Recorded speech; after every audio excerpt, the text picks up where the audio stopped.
ನಮಸ್ಕಾರ ಸ್ನೇಹಿತರೆ. Bharat Paris Olympics 2024ರಲ್ಲಿ ಅದ್ಭುತ ಪ್ರದರ್ಶನ ನೀಡುತ್ತಿದೆ. ಇಂದು ನಮ್ಮ ಚಿನ್ನದ ಹುಡುಗ ನೀರಜ್ ಚೋಪ್ರಾ ಅವರು ಜಾವ್ಲಿಂಗ್ ಥ್ರೋ ಕ್ವಾಲಿಫೈಯರ್ ರೌಂಡ್ ನಲ್ಲಿ 89.34 ಮೀಟರ್ ದೂರ ಎಸೆಯುವ ಮೂಲಕ ಫೈನಲ್ ಗೆ ಪ್ರವೇಶ ಪಡೆದಿದ್ದಾರೆ. ಹಾಗಾದರೆ ಭಾರತ ಸದ್ಯ ಒಲಿಂಪಿಕ್ಸ್ ಪಾಯಿಂಟ್ಸ್ ಟೇಬಲ್ ನಲ್ಲಿ ಎಷ್ಟನೇ ಸ್ಥಾನದಲ್ಲಿದೆ, ಯಾವ ದೇಶ ಸದ್ಯ ಮೊದಲ ಸ್ಥಾನದಲ್ಲಿದೆ, ಇದರ ಬಗ್ಗೆ ಸಂಪೂರ್ಣ ಮಾಹಿತಿಯನ್ನು ಈ ವಿಡಿಯೋದಲ್ಲಿ ತಿಳಿದುಕೊಳ್ಳೋಣ.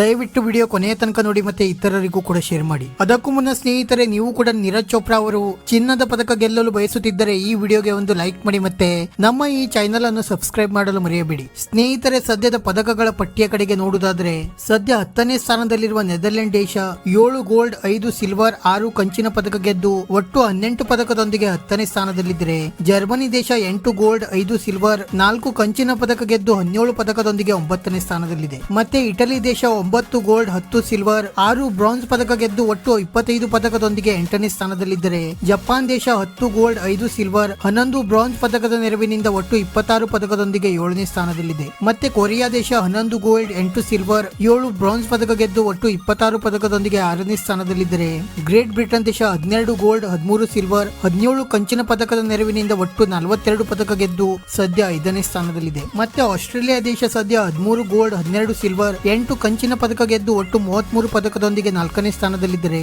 ಫ್ರಾನ್ಸ್ 13 ಗೋಲ್ಡ್ 16 ಸಿಲ್ವರ್ 19 ಕಂಚಿನ ಪದಕದ ನೆರವಿನಿಂದ ಒಟ್ಟು 48 ಪದಕ ಗೆದ್ದು 3ನೇ ಸ್ಥಾನದಲ್ಲಿದೆ. ಮತ್ತೆ ಚೈನಾ 21 ಗೋಲ್ಡ್ 18 ಸಿಲ್ವರ್ 14 ಕಂಚಿನ ಪದಕದ ನೆರವಿನಿಂದ ಒಟ್ಟು 53 ಪದಕ ಗೆದ್ದು 2ನೇ ಸ್ಥಾನದಲ್ಲಿದ್ದರೆ, ಅಮೆರಿಕ 21 ಗೋಲ್ಡ್ 30 ಸಿಲ್ವರ್ 28 ಬ್ರಾನ್ಸ್ ಪದಕ ಗೆದ್ದು ಒಟ್ಟು 79 ಪದಕದೊಂದಿಗೆ ಮೊದಲ ಸ್ಥಾನದಲ್ಲಿದೆ. ಮತ್ತೆ ನಮ್ಮ ಭಾರತ ಒಟ್ಟು 3 ಕಂಚಿನ ಪದಕ ಗೆದ್ದು ಸದ್ಯ 60ನೇ ಸ್ಥಾನದಲ್ಲಿದೆ. ಭಾರತಕ್ಕೆ ಬಂದಿರುವ 3 ಕಂಚಿನ ಪದಕಗಳು ಶೂಟಿಂಗ್ ನ ವಿಭಾಗದಲ್ಲಿ ಬಂದಿವೆ. ಮತ್ತೆ ಭಾರತೀಯ ಹಾಕಿ ತಂಡ ತನ್ನ ಸೆಮಿಫೈನಲ್ ಪಂದ್ಯವನ್ನು ಇಂದು ಜರ್ಮನಿ ವಿರುದ್ಧ ರಾತ್ರಿ 10:30ಕ್ಕೆ ಆಡಲಿದೆ. ಇಲ್ಲಿ ಏನಾದರೂ ಭಾರತ ಗೆದ್ದು ಬಿಗಿದ್ದರೆ ಸಿಲ್ವರ್ ಪದಕ ಗೆಲ್ಲುವುದು ಭಾರತಕ್ಕೆ ಖಚಿತವಾಗಲಿದೆ. ಮತ್ತೆ ನೀರಜ್ ಚೋಪ್ರಾ ಅವರು ಕೂಡ ಫೈನಲ್ ಗೆ ಪ್ರವೇಶ ಪಡೆದಿರುವುದರಿಂದ ಭಾರತದ ಪದಕದ ಆಸೆ ಇನ್ನೂ ಕೂಡ ಜೀವಂತವಾಗಿದೆ. ವಿಡಿಯೋ ಇಷ್ಟ ಆಗಿದ್ದರೆ ಲೈಕ್ ಮಾಡಿ ಮತ್ತೆ ಚಾನೆಲ್ ಅನ್ನು ಸಬ್ಸ್ಕ್ರೈಬ್ ಮಾಡಲು ಮರೆಯಬೇಡಿ.